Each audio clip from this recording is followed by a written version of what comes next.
kapalitan yung mga laman ng Supreme Court. Yun din ang sinabi ni Senator Tito Soto dito. Mag-chat tayo at palitan natin yung laman ng Supreme Court. Kaya mataas ang tiwala namin sa case na ito dahil merong precedent na lolo niya pa. Naghain ng apela sa Atty. Ferdinand Topacio, iba pang abogado sa Korte Suprema para mapatawan ng indirect contempt at maparusahan sa Senate President Tito Soto III. Ito ay dahil umano sa mga hindi maganda at mga irresponsableng pahayag ng senador sa naging desisyon ng Korte sa articles of impeachment laban kay Vice President Sara Duterte. Ang mga naging pahayag umano ng Senate President ay paglapastangan sa kredibilidad ng mga maestrado. Bilang officers of the court, hindi nila masikmura ang mga ginagawa ng senador. Paglilino ng mga petitioner at supporter ng mga abogado, ang pagsasampa ng kaso ay hindi para patahimikin si Soto dahil malayaan niya itong magsalita, pero hindi ito dapat lumagpas sa mga pinapayagang uri ng pananalita. Bilang co-equal branch at final arbiter, hindi nila dapat bastusin ng katasasang hukuman na gumagawa lang ng kanyang tungkulin. Malian niya na sabihing mas magaling ka sa mga maestrado. Kung kakatigan ng SC ang apila ng mga abogado, maaring pagmultahin at patawan ng 6 na buwang pagkakulong si Soto. Kung mga public statements ni Senate President Vicente Soto III, with all due respect to him, ay lumalampas na po sa legitimate commentary at ito po ay nagtatransgress na into the territory of statements that tend to demean, destroy the credibility, undermine the faith of the people in the Supreme Court. Lalong-lalo na po yung may mga statements niya, for example, na sasabihin niya, mas magaling pa ang first-year law student kaysa sa mga maestrado ng Korte Suprema. Parang inamend na ang konstitusyon, hindi naintindihan ng ponente na si Senior Associate Justice Leonen. Oo, walang alam sa rules. Para sa amin po, hindi na po ito tama, lalong-lalo na sa isang tao na siya po ang pinuno ng upper chamber ng ating Kongreso. Meron siya mga online post sa Facebook niya which to my mind is degrading, demeaning, disrespectful of the integrity of the Supreme Court as an institution. And tinarget niya yung ponente, yung senior justice, parang inersonal niya. And he also had a statement na inaamyendahan ng Constitution ang decision ng Korte Suprema. Mali po yun. The Supreme Court is the final arbiter sa lahat ng constitutional questions. So very irresponsible yung pahayag ni Senate President Vicente Soto. In spirit, I am with the lawyers who are filing in the contempt case against Senator Soto for first maligning the Supreme Court and creating an atmosphere by which he is supposed to be an example of being a legislator. He is encouraging people not to believe in the Supreme Court, being the final arbiter. Si Atty. Harold Respiso, pinanatan naman si Soto na parang tumutulad sa kanyang lolo na naging senador din at minsan na rin pinarusahan ng Korte Suprema dahil sa kanyang pagbatikos. Same case at convicted siya. Nag-fine siya doon at ang ginawa ng lolo niya doon ay pareho rin sa ginawa niya dito. Kiniticize niya yung decision ng Supreme Court, inintimidate niya yung Supreme Court, pinuli niya yung Supreme Court at sinabi baka palitan yung mga laman ng Supreme Court. Yun din ang sinabi ni Senator Tito Soto dito. Mag-chat tayo at palitan natin yung laman ng Supreme Court. Kaya mataas ang tiwala namin sa case na ito dahil merong precedent na lolo niya pa. At kung ano ang ginawa ng lolo niya dati, yun din ang ginawa niya ngayon at same case at same penalty rin ang lalabas laban sa kanya ngayon. Channel. Eto, mainit-init pa po, mga kabida, breaking. Sinampahan na po ng indirect contempt, sa Korte Suprema, mga kabida, ito hong si Senate President Tito Soto, Ang nagsampa po ng indirect contempt ay wala pong iba, itong grupo ng mga abogado, na pinamumunuan po, mga kabida, ni Attorney Ferdy Topacio. Alright? Ito po ay may kaugnayan doon ho sa mga hindi ho magagandang salita daw, mga kabida, ni Senate President Tito Soto laban ho sa Korte Suprema at laban ho sa mga maestrado po ng SC, mga kabida, Ito po ay may kaugnayan doon ho sa pagbasura po ng SC sa motion for reconsideration po ng House of Representatives, na balik na rin po yung nauna nilang desisyon noong July 2025 kung saan po ang articles of impeachment po mga kabida laban ho kay Vice President Sara Duterte ay idineklarang unconstitutional o labag sa saligang batas po, ano, mga kabida. Eto, babasahin ko lang po itong post ng Batas PH. Pro-Duterte lawyers led by Attorney Ferdinand Topacio have filed a petition for indirect contempt against Senate President Tito Soto over his remarks criticizing the Supreme Court's ruling that declared the articles of impeachment against Vice President Sara Duterte unconstitutional. Ayon. So, last week po natin narinig na magsasampa ng indirect contempt itong grupo po nito Topacio po, mga kabida. At sa wakas, ngayon lang po, tinupad na po nila yung kanila sinabi po last week, laban ho kay Senate President Tito Soto, mga kabida. Okay, kung maalala po natin, naging controversial po itong si Senate President Tito Soto, dahil ho sa kanyang maaanghang na mga salita, laban ho sa Korte Suprema, laban sa mga maestrado, mga kabida, dahil lang po doon sa pagbasura po, mga kabida, with finality. Alright? Dito ho sa motion for reconsideration po ng Kamara. Gusto kasing balik na rin po ng Korte Suprema, ng Kamara de Representante, ito hong nauna po nilang desisyon, okay, declaring the articles of impeachment filed by the House, okay, noong February 2025, mga kabida, laban ho kay Vice President Sara Duterte. Pero iminasura po ito noong July 2025, mga kabida, Patapos pong sabihin po ng Korte Suprema na nilabag po ng House of Representatives ito kong 1-year bar rule, Okay? Sa pagsasampa po ng impeachment complaint against the Vice President. Alright?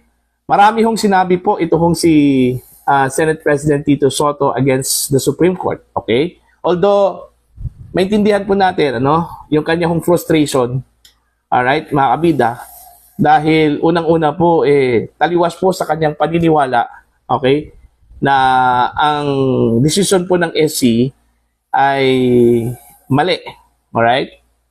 At ito po ay nagdudulot daw ng misinterpretation po, mga kabida, ng saligang batas. Alright? Sinabi din ni Soto, mga kabida, na inamyendahan daw ng mga maestrado ito hong saligang batas natin, dito ho sa naging desisyon po sa articles of impeachment against the Vice President unconstitutionally. Ibig sabihin po, labag sa batas o labag sa saligang batas po, yung kanila hong interpretasyon, okay, sa kaso ho ni Vice President Sara Duterte, mga kabida.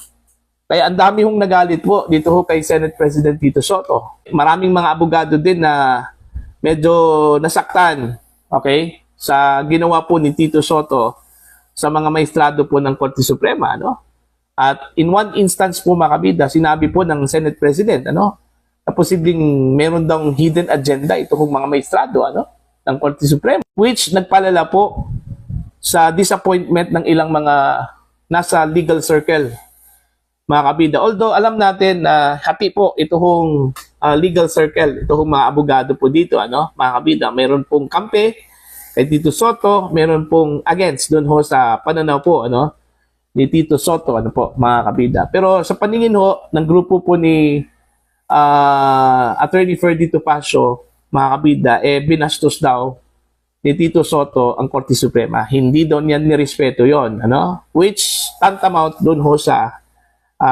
citing the Senate President, okay, of indirect contempt, mga kabida.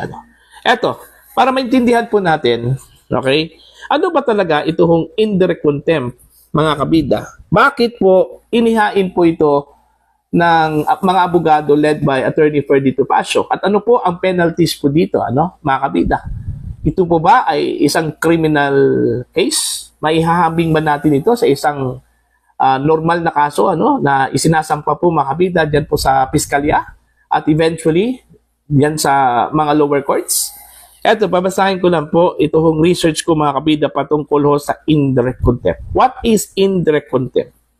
In simple terms, okay, indirect contempt is contempt not committed in the presence of the court. All right? Like disobeying a Supreme Court order. Okay? Hindi po pagsunod sa order po ng Korte Suprema, ano, mga kabida, katulad na lang po ng TRO, injunction, status quo, order. Alright?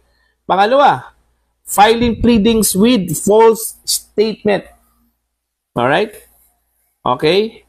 Pangatlo po, harassing or threatening parties, witnesses, or lawyers. And then, publishing content that tends to obstruct or degrade the administration of justice, and then refusing to comply with lawful court processes. Ano? Alright? So, dito ho sa mga sinasabi ko dito, mga kabida, alin ba dito yung violation po ni Tito Sotto? Ano? Disrespecting. Okay? Disobeying. Ano? I guess dito ho sa disobeying. Ano? Order po ng Korte Suprema na deklara itong articles of impeachment as unconstitutional against Vice President Sara Duterte, ano? Mga kabida, ano po? Okay? Ito hong indirect contempt, makikita po natin ito, ano, mga kabida, sa rule number 71, ano, ng Rules of Court. Okay? At ano po ang magiging penalty po sakali man po guilty ang isang tao? Okay? O di kaya ito hong si Senate President Tito Sotto, ano, ng indirect contempt, mga kabida. Ang mangyayari po sa kanya dito, maaari po siyang patawan po ng fine. Alright? O anong tawag po dyan? Bayad. Ano? Magkano po ang ipapataw po kung sakali man po guilty ito hong si Senate President Tito Sotto? According to my research, nasa 30,000 pesos lang po, ano, ang kanyang fine. Alright? At meron pa, may imprisonment pala ito, ano, mga kabida. Okay? Ilang taon, ilang buwan, kung sakali man po guilty sa indirect contempt ang isang tao, ano, mga kabida. Alright? The Supreme Court says, okay, an imprisonment up to 6 months. Okay? Doon ho sa mapapatunayang guilty po, ano, sa indirect contempt, mga kabida. So, 6 na buwan at hindi ho ito lalagpas sa 6 na buwan yung kanya hong imprisonment. The court has discretion to impose fine only, jail only, or both, depending on how serious the contemptuous act is. In some cases, the SC can impose stiffer sanctions if the contempt is blatant, repeated, or undermines the authority of the court. Okay? Coercive sanctions to force compliance. Alright? The court may order detention until the person complies or additional daily fines until compliance. So, it's not just punishment. Sometimes it's meant to compel obedience. Ayun. So, para magtanda ang isang tao at susunod sa order ng Korte Suprema, ito po, okay, ikukulong po ang isang guilty, mga kabida. Alright? Additional consequences depending on who you are, ano? If the contemptor is a lawyer, kung abogado daw ito, ano, mga kabida, possible disciplinary action, suspension, or even disbarment. Contempt findings can be used as basis for administrative sanctions.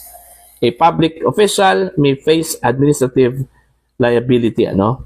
Can be cited as evidence of grave misconduct or insubordination, can affect the career or position, ano? A party to a case, the contempt finding can hurt their credibility and weaken their case. Is there a criminal record? No. Indirect contempt is not a crime in the usual sense. Okay? It's a quasi-criminal. The penalty is imposed to protect the authority of the court, not to punish a crime like homicide or estafa. It does not result in a criminal conviction record, but it is still a serious judicial sanction. Right? Can the person appeal or question the ruling? If the Supreme Court itself finds someone guilty of indirect contempt, generally that's final. Okay, there's no higher court to appeal to. The only practical remedy is number 1, motion for reconsideration, asking the SC to reconsider its own ruling. But the SC rarely reverses contempt findings unless there is a clear legal or factual error. So yon, mga kabida, no? Yun po yung contempt or indirect contempt. Pwede kang makulong hanggang 6 na buwan, mga kabida. Pwede ding patawan ka ng fine na hanggang 30,000 pesos or both. Pwede fine at saka imprisonment po, ano? Depende sa Korte Suprema, no? Discretionary kasi nila yon, mga kabida. Kung ano po ang ipapataw na penalty, ano? Doon ho sa convict, ano? Mga kabida. Okay? So, eto, ang tanong po dito, makukonvict kaya? Okay, na idedeklarang guilty, ano? Ito kung si Senate President Tito Soto, ano po, mga kabida. Hindi po siya spare po dito porque Senate President, hindi na po siya pwedeng sampahan po ng indirect contempt, ano? No, hindi po, ano? Kahit sino po, kahit sino o anong antas man sa kanya kong pamumuhay o posisyon po, ano, mga kabida, maaari pong sampahan po ng indirect contempt, mga kabida, ano? Sa pambabastos at hindi ho pagsunod sa utos o order po, makabida ng hukuman o Korte Suprema.